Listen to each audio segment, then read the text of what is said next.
نقشبندیان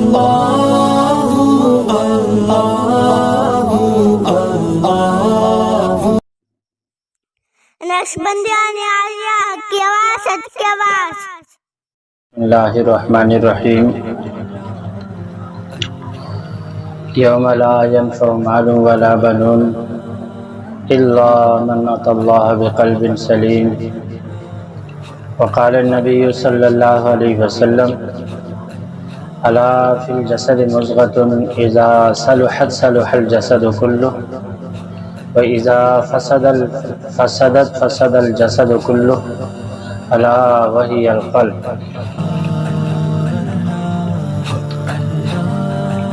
اللہ تبارک و تعالیٰ کا ایک سسٹم ہے کہ جس طرح سے ہر ملک میں دنیا میں کوئی نہ کوئی ایک بڑا بناتے ہیں،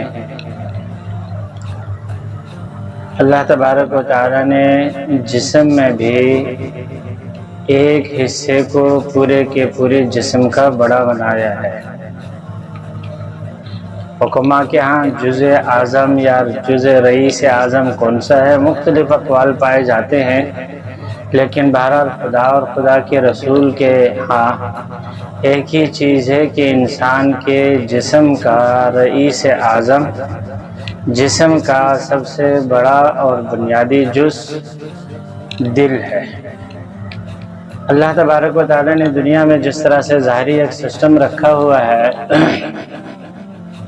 کہ کسی بھی ملک کا حکمران اگر اچھا آتا ہے تو پورے کے پورے ملک میں لوگ اچھائی کی طرف جاتے ہیں، اور اگر کسی ملک کا حکمران برا اور بیکار آتا ہے تو پوری کی پوری عوام اسی کی طرف جاتی ہے۔ پرانے زمانے میں خلفاء اور امراء نیک ہوتے تھے تو عوام میں بھی نیکی پائی جاتی تھی، اور نیک ان کے وزراء ہوتے تھے، نیک ان کے خلفاء ہوتے تھے، ان کے گھر والے نیک ہوتے تھے، بتدریج نیچے تک سارے کے سارے لوگ نیک ہوتے تھے۔ جیسے جیسے زمانہ آگے بڑھتا گیا، حکمران بیکار آنے شروع ہو گئے، وزراء بھی اسی طرح آنے شروع ہو گئے، مشیر بھی اسی طرح آنے شروع ہو گئے، اور عوام کے اندر بھی ان کی برائی پھیلنے لگ گئی، تو پورے کے پورے ملک میں سربراہ اور بڑا جیسا ہوگا ویسی ان کی عوام میں اس کا اثر پھیلے گا۔ نبی کریم صلی اللہ علیہ وسلم اسلامی دنیا کے سب سے بڑے تھے، تو آپ کے وزیر ابو بکر و عمر عثمان و علی جیسے تھے، اور اب جیسے جیسے دنیا بگاڑ کی طرف جا رہی ہے، ناچ گانے والے بڑے بنتے ہیں، وزیر اعظم یا صدر بنتے ہیں، تو ان کے وزیر اور مشیر بھی ایسے بنتے ہیں۔ تو الغرض یہ ہے کہ دنیا کے اندر یہ ایک اصول ہے کہ جیسے بڑا ہوگا ویسے پورے کے پورے ملک کے اندر لوگ اسی طرح کے بنیں گے۔ اگر بڑا اچھا بنا، ملک کے اندر سارے لوگ اچھے ہونے کی کوشش کریں گے، کم از کم اچھے لوگ سامنے ضرور آئیں گے، اور اگر برا بنا تو سارے کے سارے ملک کے اندر برائی کرنے والے سامنے آ جائیں گے۔ یہ جو انگریز لوگ ہیں عام طور پر دنیا میں حکومت کرتے ہیں مختلف ملکوں میں، ان کا واردات کرنے کا ایک طریقہ ہے، کہتے ہیں کہ مختلف دنیا کے حکمرانوں کو خرید لو، اپنی مرضی کی حکومت کروا لو، احکامات ان کے چلتے ہیں اور بیچ میں کٹ پتلی یہ حکمران بنتے ہیں۔ اللہ تبارک و تعالیٰ نے قرآن کریم کی جو آیت میں نے آپ کے سامنے پڑھی، اس میں ہماری زندگی کے متعلق ایک چیز بتائی ہے۔ اللہ فرماتے ہیں کہ دیکھو دنیا کی جو زندگی ہے یہ ختم ہو جائے گی، اور ختم ہونے کے بعد یہ سارے کے سارے انسان اللہ تبارک و تعالیٰ کے سامنے پیش ہوں گے۔ اللہ کے سامنے پیش ہونے کے بعد وہاں پر کیا چیز کام آئے گی، کیا چیز کام نہیں آئے گی، اس کے بارے میں اللہ فرماتے ہیں یوم لا ينفع مال ولا بنون۔ دنیا کے اندر عام طور پر انسان اپنے لیے مفید دو چیزوں کو سمجھتا ہے، ایک یہ ہے کہ مال سے مجھے فائدہ ملتا ہے، ہر انسان سمجھتا ہے کہ جس کے پاس پیسہ ہے وہ سب کچھ کر سکتا ہے۔ مشہور مقولہ ہے کہ جس کے پاس پیسہ ہو تو وہ شیرنی کا دودھ بھی خرید سکتا ہے، جبکہ حقیقت ایسی ہے کہ دنیا میں پیسے سے سب کچھ نہیں خریدا جا سکتا ہے۔ چند چیزیں خریدی جا سکتی ہیں، لیکن بہت ساری چیزیں ایسی ہیں جو پیسے سے انسان نہیں خرید سکتا ہے۔ مثال کے طور پر انسان پیسہ دے کر کے چشمہ تو خرید سکتا ہے، لیکن بینائی نہیں خرید سکتا۔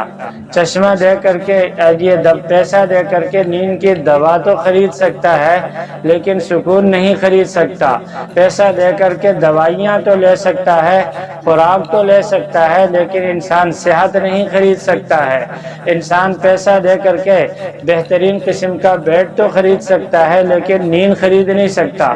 انسان پیسہ دے کر کے بہترین قسم کا مکان اور اعلیٰ قسم کی کوٹھی تو بنا سکتا ہے، لیکن سکون اس کے اندر نہیں لا سکتا ہے۔ بہت ساری ایسی مثالیں ہیں کہ انسان پیسہ دے کر کے وہ چیزیں حاصل نہیں کر سکتا۔ پیسہ دے کر کے انسان ووٹ تو خرید سکتا ہے، انسانوں کو تو خرید سکتا ہے، لیکن کسی کے دل کی محبت کو نہیں خرید سکتا۔ اللہ تبارک و تعالیٰ نے پیسے کے اندر سب کچھ نہیں رکھا ہے۔ تھوڑی سی چیزیں پیسے کے ذریعے سے آتی ہیں تو انسان سمجھتا ہے پیسہ سب کچھ ہے۔ سعید انور جو مشہور کھلاڑی ہے، ریٹائر ہو چکا ہے، اس کا میں انٹرویو پڑھ رہا تھا۔ کہنے لگے کہ بھائی لوگ سمجھتے ہیں کہ شہرت بہت بڑی چیز ہے، لوگ سمجھتے ہیں پیسہ بہت بڑی چیز ہے۔ کہنے لگے کہ میری بیٹی بیمار ہو گئی تو میں نے پاکستان میں مہنگے سے مہنگے ہسپتالوں میں اس کا علاج کیا، اسپتالوں میں علاج کرنے کے باوجود وہ صحت یاب نہ ہو سکی، جاں بر نہ ہو سکی، انتقال کر گئی۔ تو میں نے فیصلہ کیا نہ میری شہرت میرے کام آ سکتی ہے، نہ میرا پیسہ میرا کام آ سکتا ہے۔ اگر کچھ کام آنے والی چیز ہے دنیا اور آخرت کی زندگی میں، وہ اللہ کی محبت ہے، اللہ کے رسول کی محبت۔ تو پیسے سے انسان سب کچھ نہیں خرید سکتا، یہ ہماری غلطی ہے، ہماری غلط فہمی ہے۔ دوسرے نمبر پر انسان سمجھتا ہے کہ اولاد ہو تو انسان کا بہت کچھ بنتا ہے۔ ساری زندگی انسان محنت کرتا ہے بچوں کے لیے، بچے ہو جائے۔ جن کے ہاں اولاد نہیں ہوتی ہے بے شمار قسم کے پیسہ خرچ کرتے ہیں، کہتے ہیں اولاد ہو جائے۔ اولاد ہو جائے تو کہتے ہیں کہ اس بچے کی تربیت کرنی ہے، اور تربیت کر لینے کے بعد یہ بچہ ہمارا کام آئے گا۔ تو انسان کو سب سے پہلا بھروسہ پیسہ پہ ہوتا ہے، دوسرے نمبر پر اولاد پہ ہوتا ہے۔ اللہ تبارک و تعالیٰ فرماتے ہیں کہ انسان یہ تیری غلط فہمی ہے، یوم لا ینفع مال ولا بنون، یوم لا ینفع مال ولا بنون، قیامت کے روز نہ تو مال کسی کو فائدہ دے گا، نہ اولاد کسی کو فائدہ دے گا۔ دونوں چیزیں جن پہ انسان کا بھروسہ تھا، جن پہ انسان کا اعتماد تھا کہ یہ چیزیں فائدہ دیتی ہیں، اللہ فرماتے ہیں میدان حشر میں یہ دونوں چیزیں فائدہ نہیں دیں گی۔ اللہ پھر فائدہ دے گی تو کیا چیز دے گی؟ الا من اتى اللہ بقلب سلیم، وہ دل فائدہ دے گا جو صحیح سلامت اللہ کے پاس انسان لے کر کے آئے۔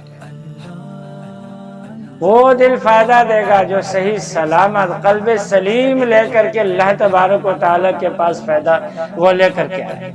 آپ نے دیکھا ہوگا کبھی آپ نے سیب خریدے ہوں گے، سیب بہت سارے پڑے ہوئے ہوتے ہیں، انسان چھانٹی کرتا ہے، چھانٹی کر دینے کے بعد جو داغدار سیب ہوتے ہیں نا ان کو سائڈ پہ کرتا ہے، بلکہ بہت سارے ٹھیلے والے سیب بیچنے والے اپنے سیبوں کی چھانٹی کرتے ہیں، داغدار کو الگ کرتے ہیں اور صحیح سلامت سیب کو الگ کرتے ہیں۔ اللہ تبارک و تعالیٰ یہاں پر فرما رہے ہیں کہ دیکھو وہ دل جو صحیح سلامت ہو، سلیم ہو۔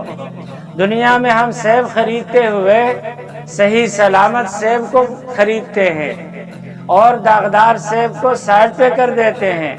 ٹھیلے والے سے کہتے ہیں کہ بھائی داغدار دے کر کے گھر میں ہمیں مرواؤ گے کیا؟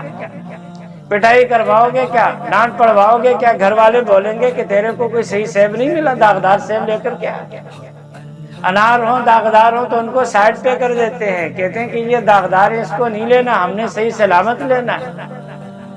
انسان خود داغدار سیب خریدنے کے لیے تیار نہیں، انسان خود داغدار انار خریدنے کے لیے تیار نہیں، اور انسان اس گھمنڈ میں بیٹھ جائے کہ داغدار دل لے کر کے میں اللہ کے پاس جاؤں اور اللہ تعالیٰ اس کو قبول کر لے۔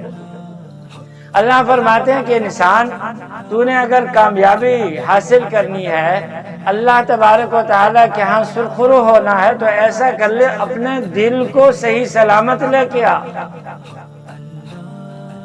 اسی چیز کی طرف نبی کریم صلی اللہ علیہ وسلم نے ارشاد فرمایا، اپنی اس حدیث میں اشارہ فرمایا ہے کہ دیکھو اللہ تبارک و تعالیٰ نے دل میں ایک ٹکڑا ایسا پیدا کیا ہے کہ وہ صحیح ہوتا ہے تو سارے کا سارا جسم صحیح ہوتا ہے، وہ بگڑتا ہے سارے کا سارا جسم بگڑتا ہے۔ فرمایا وہ دل ہے۔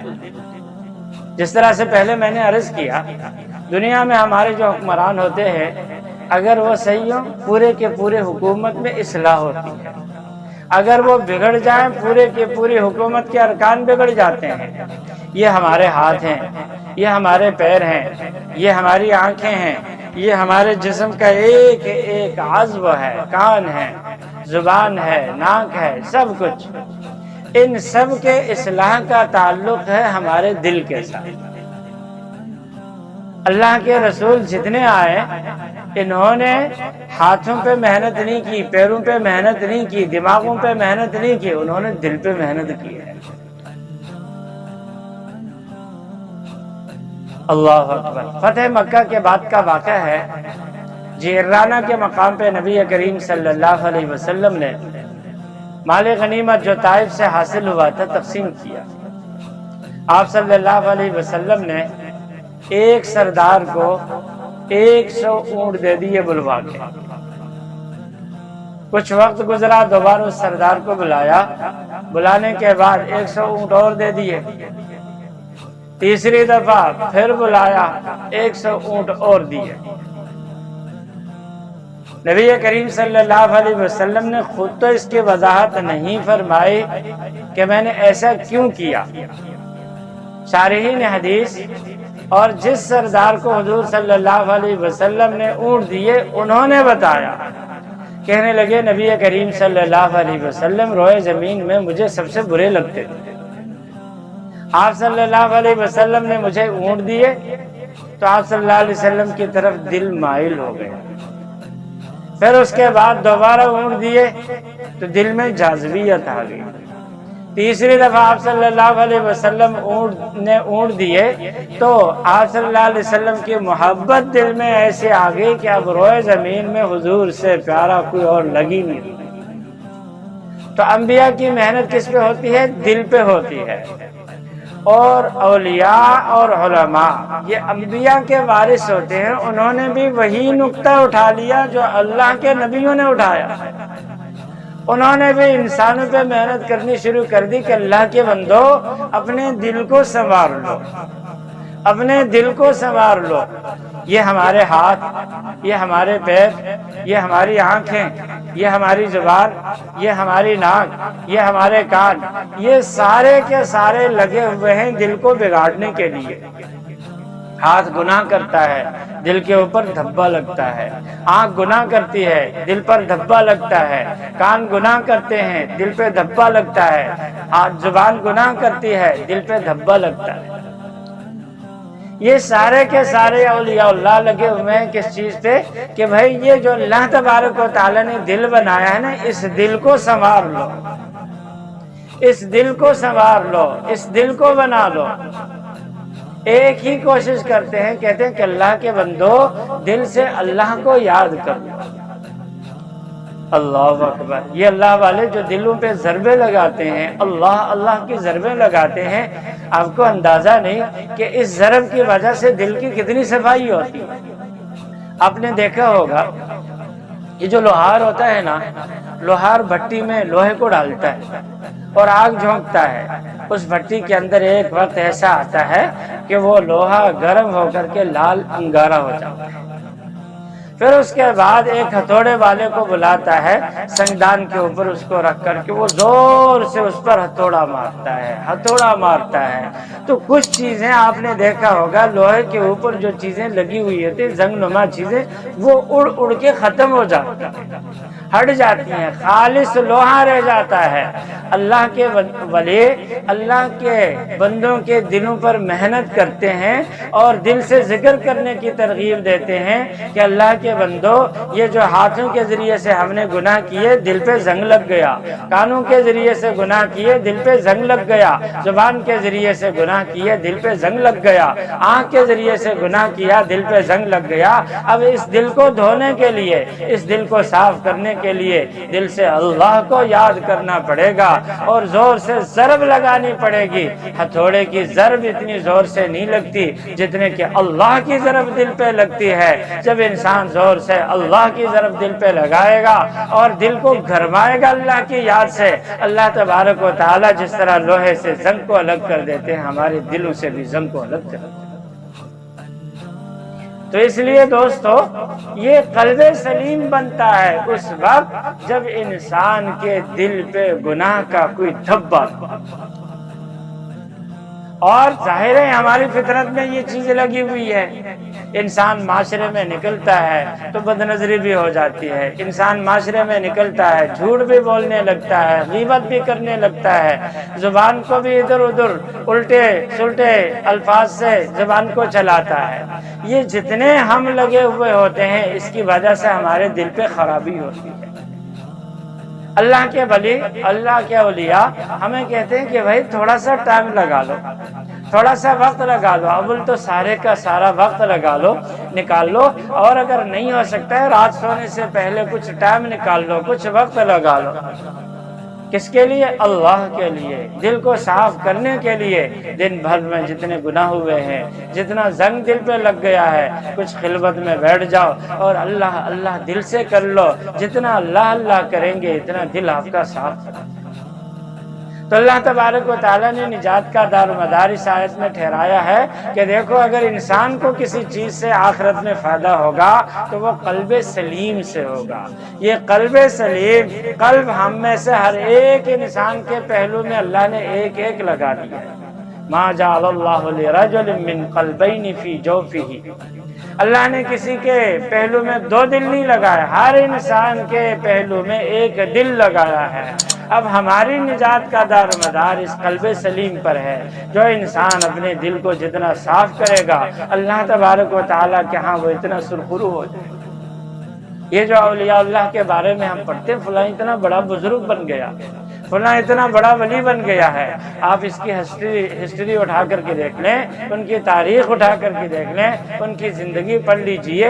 ان کی زندگی میں ایک ہی چیز ہے، انہوں نے اپنے دل کو صاف رکھا۔ جس انسان نے اپنے دل کو جتنا صاف رکھا، وہ انسان اتنا بڑا بن گیا۔